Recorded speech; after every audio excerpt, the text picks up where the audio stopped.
लड़का बनी बहू। पूरे 28 साल का हो चुका था ऋषभ, लेकिन शादी करने को तैयार ही नहीं था। माँ बाप पूरी तरह से परेशान हो चुके थे। जब भी किसी लड़की का रिश्ता ऋषभ के लिए लेकर आते तो वो शादी करने से साफ मना कर देता, चाहे लड़की कितनी भी सुंदर, कितनी भी अच्छी क्यों ना हो। ऋषभ के माँ बाप को इसकी वजह समझ में नहीं आ रही थी। अरे ऋषभ बेटा, अच्छी खासी नौकरी लग गई है, दिखता भी इतना अच्छा है, आखिर बात क्या है, तुझे शादी क्यों नहीं करनी? देख, तू हमारा इकलौता बेटा है, अगर तू शादी नहीं करेगा तो कैसे काम चलेगा? लेकिन मैं शादी करना ही नहीं चाहता, मुझे कोई लड़की पसंद नहीं आती। अरे बेटा, अगर कोई लड़की तुझे पसंद हो तो उससे शादी कर ले, हमें कोई एतराज नहीं है। हाँ ऋषभ बेटा, अब देख, तेरी माँ से भी काम नहीं होता। घर में एक बहू आ जाएगी तो कम से कम घर का माहौल भी अच्छा होगा और तेरी माँ को मदद भी मिल जाएगी। लेकिन मम्मी पापा कहा ना, मुझे लड़कियां पसंद ही नहीं आती। अरे लड़कियां पसंद नहीं आती तो क्या लड़का पसंद आता है? वो तो वक्त आने पर ही पता चलेगा। ऋषभ की बात सुनकर उसके माँ और पापा का सर चकरा जाता है। कुछ दिनों के लिए ऋषभ अपने ऑफिस के काम से शहर से बाहर जाता है और जब लौट कर आता है तो सामने का नजारा देखकर उसके माँ पापा बेहोश होते होते रह जाते हैं। अरे ये क्या, ये तुम्हारे साथ कौन है? माँ, ये दीपक है, मेरी पत्नी। हम दोनों ने शादी कर लिया है। दीपक तुम्हारी पत्नी कैसे हो सकता है? अरे दीपिका होती तो बात समझ में भी आती, ये तो लड़का है।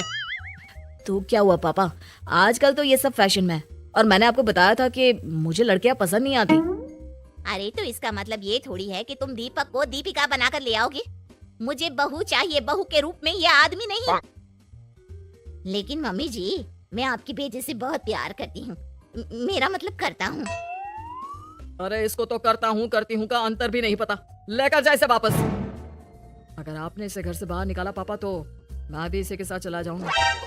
मैं ऋषभ के बिना जी नहीं सकती, मेरा मतलब जी नहीं सकता। हमारा जिंदगी भर का साथ है, प्लीज हमें अलग मत कीजिए मम्मी जी, पापा जी। हे भगवान, ये तूने क्या दिन दिखाया? तेरे बेटे को थोड़ी अकल दे दे, लड़के को बहू बनाकर घर में ले आया है। अब क्या होगा, हम दुनिया को क्या मुंह दिखाएंगे? माँ बेकार में परेशान हो रही हो। दीपक आपके सारे काम करेगी और एक अच्छी बहू की तरह आपके साथ रहेगी, देखना। पहले तो खुद तो क्लियर कर ले कि यह कुछ करेगा या करेगी, बाद में हम सोचते हैं कि हम क्या करें। बहू के आने के बाद क्या करते हैं, मुंह दिखाई की रस्म, तो आप भी वही कर लीजिए। आप चाहे तो मैं पूरे मोहल्ले में न्योता दे आती हूँ। अरे रहने दे, तेरी वजह से बेइज्जती और ज्यादा होगी।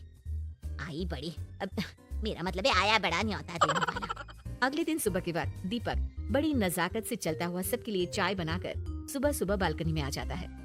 प्रणाम मम्मी जी, प्रणाम पापा जी। ये देखिए, चाय बिल्कुल आपकी पसंद की है। मुझे ऋषभ ने सब कुछ बता दिया था कि आपको क्या क्या पसंद है। हे भगवान, ये सब क्या हो रहा है? ये क्या नौटंकी है?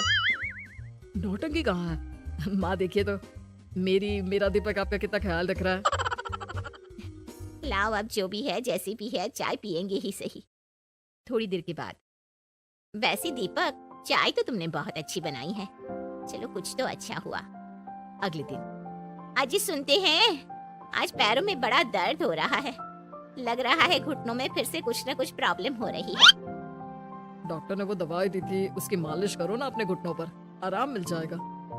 वो क्या है ना, खुद के हाथों से ठीक से मालिश नहीं हो पाती।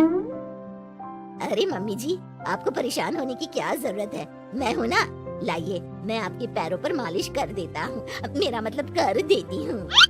अरे रहने दे, घर में बहू होती तो सेवा करती, यहाँ तो आदमी बहू बनकर बैठा हुआ है। मम्मी जी नाराज मत होइए, एक बार मुझे मौका तो दीजिए आपकी सेवा करने का। अच्छा ठीक है, ये ले दवाई लगा दे। दीपक बहुत अच्छे तरीके से घुटनों की मालिश करता है। थोड़ी देर के बाद, इतना आराम मिल रहा है क्या बताऊं, ऐसा लग रहा है मेरे घुटनों में कभी तकलीफ थी ही नहीं। लगता है तुम्हारी लड़का बनी हुई बहू तुम्हें पसंद आने लगी है। ऐसा कुछ भी नहीं है, वो तो बस इतने अच्छे से मालिश की, इसलिए मैंने इसकी तारीफ कर दी। मम्मी जी, पापा जी आपस में लड़ाई नहीं करते। अच्छा आप ये बताइए, शाम के खाने में क्या खाएंगे? पनीर, दाल मखनी, पुलाव, कुछ भी स्पेशल बता दीजिए। अरे भाई, ये सारी चीजें मुझे तो खाने में बहुत ही पसंद है। तुम क्या कोई औरत हो जो पनीर दाल मखनी बनाओगी? हाँ, अरे लड़का हो तो लड़के की तरह बिहेव किया करो ना। भले ही मैं लड़का हूँ तो क्या हुआ, अब तो मैं ऋषभ की पत्नी और आपके घर की बहू हूँ, तो मुझे उसी तरह से रहना पड़ेगा ना। अच्छा ठीक है, जो तुम्हें पसंद है बना लो। आदमी रसोई में खाना बनाते हुए कैसे लगते हैं, जरा मैं भी तो देखूं। शाम को दीपक सबके लिए अच्छा सा खाना बनाकर डाइनिंग टेबल पर लगा देता है। ऋषभ ऑफिस से जब लौट कर आता है, सब लोग खाना खाने के लिए बैठ जाते हैं। अरे वाह, क्या गजब का पनीर और दाल मखनी बनाई है। ऐसा जायका तो होटल के खाने में भी नहीं आता। दीपक, कितना अच्छा खाना बनाती हो, मेरा मतलब बनाते हो। तुम्हारी इसी अदा की वजह से तो मुझे तुमसे प्यार हो गया। अरे बहुत हो गया, आदमी होकर आदमी से प्यार करते हो। अरे लेकिन कुछ भी कहो, जरा खाना खा कर तो देखो ऋषभ की माँ, मजा आ जाएगा। हाँ वैसे बात तो आपकी सही है, खाना तो वाकई में लाजवाब है। इतना स्वादिष्ट पनीर तो मैंने अपनी जिंदगी में नहीं खाया। कितना अच्छा होता अगर ये दीपिका होती। और फिर अगली सुबह कुछ ऐसा होता है जिसे देखकर ऋषभ के माँ और पापा ना केवल खुश होते हैं, बल्कि हैरानी से उनकी आंखें फटी की फटी रह जाती हैं। उन्होंने जो नजारा अपनी आंखों के सामने देखा, उसे देखकर उन्हें अपने आप पर भरोसा नहीं हुआ। सुबह का वक्त था, सब लोग बालकनी में बैठकर सुबह की चाय का इंतजार कर रहे थे। तभी रसोई में से एक बहुत ही खूबसूरत लड़की, जिसके लंबे लंबे बाल थे और जिसने साड़ी पहनी हुई थी, हाथ में चाय की ट्रे लेकर वहाँ आती है। अरे ये कौन है? रातों रात हमारा लड़की बहू बन गया क्या?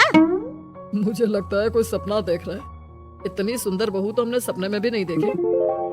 देखा माँ, जादू हो गया, जादू। अरे लेकिन ये है कौन? तुम्हारा वो आदमी वाला पत्नी कहाँ चला गया? आपने मुझे पहचाना नहीं? मैं दीपक नहीं, दीपिका हूँ। इतने दिन से लड़के के कपड़े पहनकर आपके घर में आपकी बहू बनी हुई थी। माँ, ये दीपक नहीं, दरअसल ये दीपिका थी, लेकिन इसे लड़कों की तरह रहने का शौक था और इसे लड़की की तरह रहना मंजूर नहीं था, इसलिए मैं इसे लड़के के रूप में आपकी बहू बनाकर यहाँ ले आया। तो फिर अचानक ये उसका हृदय परिवर्तन और रूप परिवर्तन कैसे हो गया? वो क्या है ना, मुझे बाद में एहसास हुआ कि आप लोग इस बात को लेकर बहुत दुखी हैं कि आपकी बेटी ने एक लड़की के साथ शादी की है, इसलिए मैं अपने असली रूप में वापस आ गई। हमने कोई पुण्य कर्म किए होंगे जो तुम्हारी जैसा, मेरा मतलब तुम्हारे जैसी बहू मिली, इतनी खूबसूरत और इतना ख्याल रखने वाली। भला हो भगवान का कि हमें लड़की बहू मिली है, लड़का बहू नहीं।